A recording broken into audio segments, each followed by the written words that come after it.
लगने लगता है। एक गोपी ने टेढ़ी नजर से उद्धव को देखा और जवाब दिया, उद्धव ठीक बोलते हो। मन को ब्रह्म में लगा, पर मन तो किसी के बस में नहीं, तो उसे लगाए। उद्धव ने कहा, क्या मतलब? उद्धव मन नहीं रहे 10-20, एक होश हो गयो श्याम संग अब वो राधे के ईश।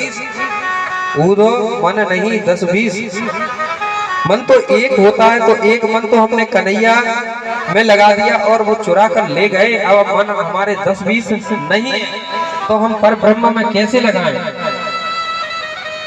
तुम कृष्ण के सखा हो, हमारी बात सुन लो। किसी ब्रह्म को मैं नहीं जानती। कृष्ण तन, कृष्ण मन, कृष्ण ही हमारा धन है। 8वां याम उद्धव में कृष्ण से ही काम है।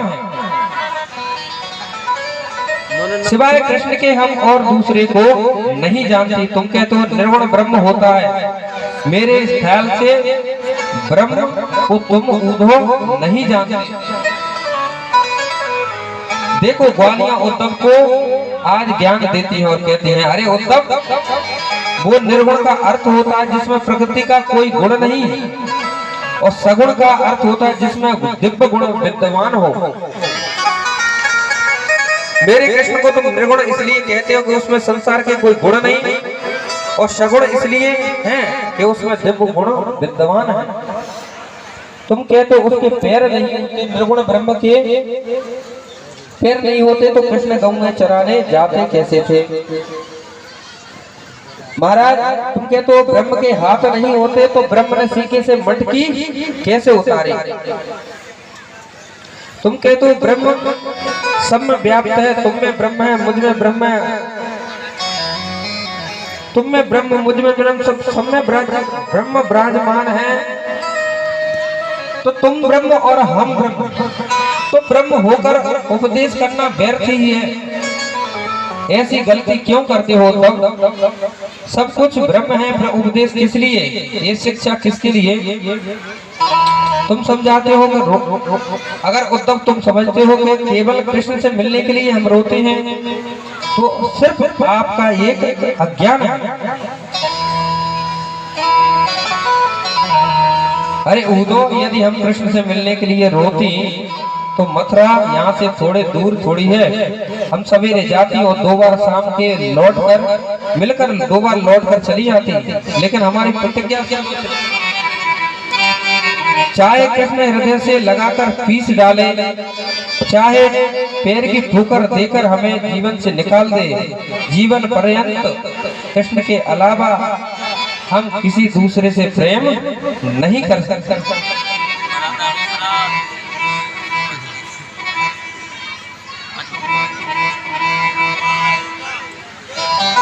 चाहे जीवन भर भी ना मिले तो उसकी याद में हम रोते रोते जीवन निकाल देंगे, लेकिन कृष्ण के अलावा हम दूसरे को नहीं चाहेंगे।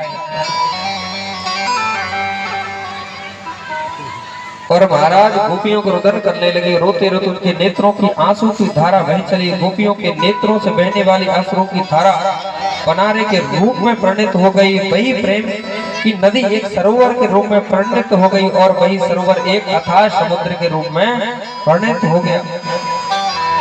उद्धव जी ने ऐसा गोता लगाया कि महाराज 7-6 महीने उसी में गोता खाते रहे। 7 महीने के बाद जैसे उद्धव भगवान के पास पहुंचे तो भगवान ने हाथ जोड़कर कहा, आओ ज्ञानी जी। उद्धव जी के नेत्र सजल हो गए, आंखों से अश्रु की धारा बह चली। ज्ञान की जो सेज थी, आज गोपियों के डंडा ऐसे पड़े कि आज वो गुदड़िया बन गई।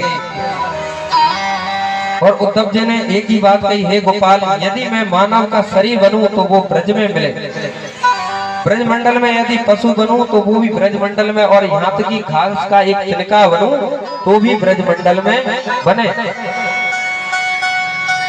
चरणों की धूल मेरे मस्तक पर चढ़ जाए, बस मेरा जीवन पवित्र हो जाएगा। सुखदेव जी कहते हैं, राजन,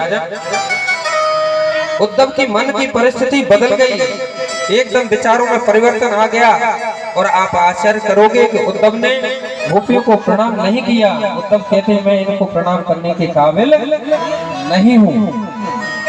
उद्धव ने गोपियों के चरणों में प्रणाम नहीं किया, मैं इनको प्रणाम करने के योग्य नहीं हूँ। उद्धव ने तो गोपियों के चरणों की धूल को अपने मस्तक पर धारण कर लिया, उनकी चरणों की धूलों को प्रणाम किया। आचार्य सुखदेव जी कहते हैं यह बृहस्पति का शिष्य कहता है इन गोपियों की चरण धूली को मैं प्रणाम करता हूँ, जिनके मुख से निकलने वाली कृष्णकरा जो त्रैलोकी को पवित्र करती है। उद्धव ने गोपियों को प्रणाम करके कहा देवियों मैं आपको वचन देता हूँ, शाम काल का सूरज तो बाद में होगा, पहले आपको गोविंद के दर्शन हो जाएंगे, मैं वचन देता हूँ। महाराज उद्धव दौड़ लगा दी मथुरा की ओर। प्रेम के ढोल के सामने ज्ञान की डुबडुबी की आवाज सुनाई, कौन सुने। जैसे ही उद्धव जी मथुरा पहुंचे 7 महीने के बाद भूल कर गए थे कि 1 घंटे से ज्यादा मैं ब्रज में नहीं रुकूंगा, लेकिन महाराज यहाँ 7 महीने बीत गए। और जैसे ही भगवान के कक्ष में प्रवेश किया उद्धव जी ने, तो भगवान श्री कृष्ण ने कहा आओ ज्ञानी जी आइए। दौड़कर उद्धव ने भगवान को गले से लगाया। उद्धव ने कहा क्यों गले पे नमक छिड़क रहे हो, तुम कितने निष्ठुर हो, मैंने आज जाना तुमसे बड़ा निष्ठुर इस संसार में कोई दूसरा हो ही नहीं सकता। भगवान ने कहा क्या हुआ, बोले ये पूछो कि क्या नहीं हुआ। अरे गोपाल उन गोपियों की परिस्थिति कैसी है वो मुझसे ज्यादा कोई दूसरा नहीं समझ सकता। गोपियों की आंखों की नींद चली गई, मैया यशोदा की श्रवण शक्ति खत्म हो गई, किशोरी राधा रानी का शरीर सूखकर लकड़ी हो गया, गायों की चंचलता समाप्त हो गई, पशुओं की जो पशु थे उनकी चंचलता खत्म हो गई। एक ब्रजवासी ने कहा उद्धव जा दिन से लाला कन्हैया हमें छोड़कर गए हैं, बाद दिन से सबसे बड़ी गरीबी हम पर आ गई, वहां से बड़ी गरीबी संसार में दूसरी हम पर नहीं थी। उद्धव ने ब्रज के भाव को पहचाना, यही चाहते थे गोविंद, क्योंकि ज्ञानी तो थे लेकिन उद्धव पर प्रेम का पानी नहीं चढ़ा था, इसलिए भगवान यही चाह रहे थे।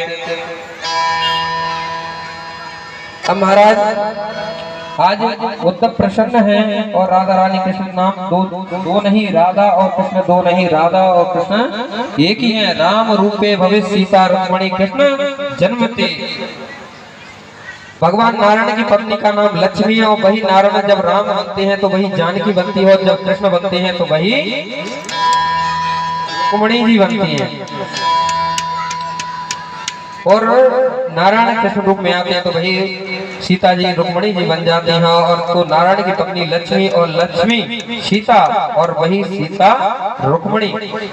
राधा और कृष्ण दोनों अलग नहीं है। बोले राधा तो साक्षात कृष्ण और कृष्ण ही राधा है। हमारा वेदांत दर्शन कहता है तस्मा ज्योतिर्भवित वेदा श्री राधा माधव रूप। एक ही ज्योति नीचे से ऊपर चली गई और दो रूप में परिणत हो गई और उसी को हम राधा माधव कहते हैं। राधा ही कृष्ण और कृष्ण ही राधा है। इसलिए राधा का प्रेम, गोपियों का प्रेम हमारे जैसा नहीं था, उनका प्रेम निश्चल था। निर्गुण ब्रह्म को जो उंगली पर नचा दे, ताई अहीर की छोरियां छतियां वर छाछ पे नाच नचावे हमारा। और आपके जैसा प्रेम थोड़ी था, उनका प्रेम अद्भुत प्रेम था। उद्धव को भक्ति का सर्वांग दर्शन हुआ। उद्धव ने गोपियों को समस्त भक्ति रूप को प्रणाम किया, दर्शन किया और आज उद्धव गदगद हो गए। इसके बाद कन्हैया उपजा के घर आए और उसके मनोरथ को